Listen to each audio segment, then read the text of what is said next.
पुरम की साम्राज्य था। उस साम्राज्य के एकदम बीच में ऊंची पर्वत पे बहुत ही सुंदर महल को स्थापित किया है सिम्हापुरी के वंशकों ने। अब उस साम्राज्य का पालन कर रहा है विजय सिम्हा। महल पे खड़ा होकर देखा जाए तो सारा साम्राज्य दिख जाएगा। इसी वजह से उसको निर्मित किया था पूर्विकों ने। विजय बहुत ही शक्तिशाली था। वो जिस भी साम्राज्य पे दंड यात्रा करे वो साम्राज्य उसका हो जाता था।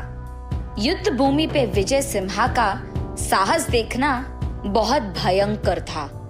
वो उसके साम्राज्य में मौजूद प्रजा की बहुत अच्छी ख्याल रखता था।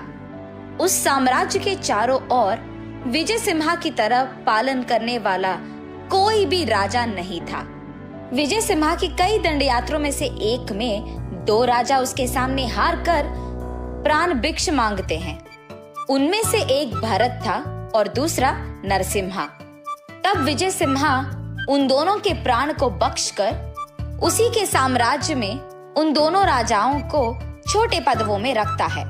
उन दोनों को ये आदेश देता है कि उसके राज्य में जो भी मुसीबतें हैं वो उन तक लाए।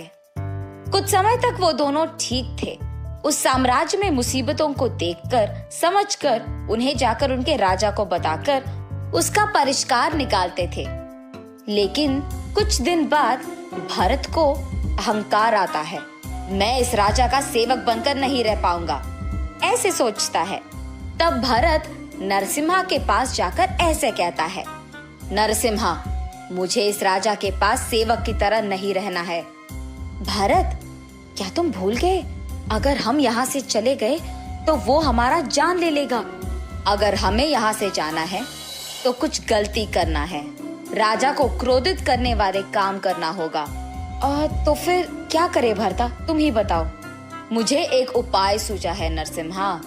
ऐसे नरसिम्हा को उसका उपाय बताता है भरत। उसके बाद एक दिन जब राजा साम्राज्य में नहीं था, वो दिन देखकर उनके योजना को लागू करते हैं ये दोनों। दुर्गापुरम साम्राज्य में आखिर में रहने वाली दुर्गा देवी मंदिर में मौजूद देवी के लिए गहने बनवाने के लिए राजा ने सबके पास पैसे लेने के लिए कहा है। ये बोलकर वो गांव में मौजूद सारे लोगों से पैसे लेते हैं। भरत और नरसिम्हा प्रजा से ये कहते हैं कि वो दोनों खुद इन गहनों को बनवाने के लिए जिम्मेदारी ले रहे हैं।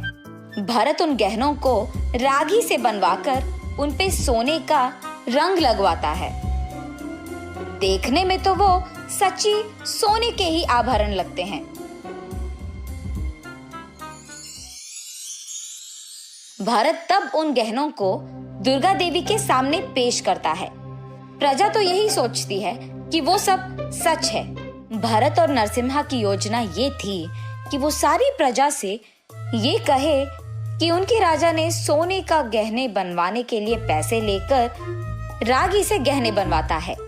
इसी कारण वो ये प्रजा से कहलाना चाहते हैं कि उनकी राजा ने उनको धोखा दिया है। और ये भी कि बहुत पहले से बहुत बार राजा यही करते आए हैं। प्रजा की संपदा का वो मजा ले रहे हैं, ये कहलवाना चाहते हैं। इनके बुरे विचार तो ये थे कि प्रजा में राजा के खिलाफ जहर भरे। एक दिन राजा मंदिर आकर दुर्गा देवी को पहनाए गहनों को देखते हैं। पहली बार में उन्हें पता चलता है कि वो सोने के गहने नहीं हैं।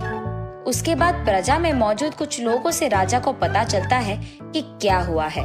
सच जाने के बाद राजा भरत और नरसिम्हा को बुलवाकर साम्राज्य के एक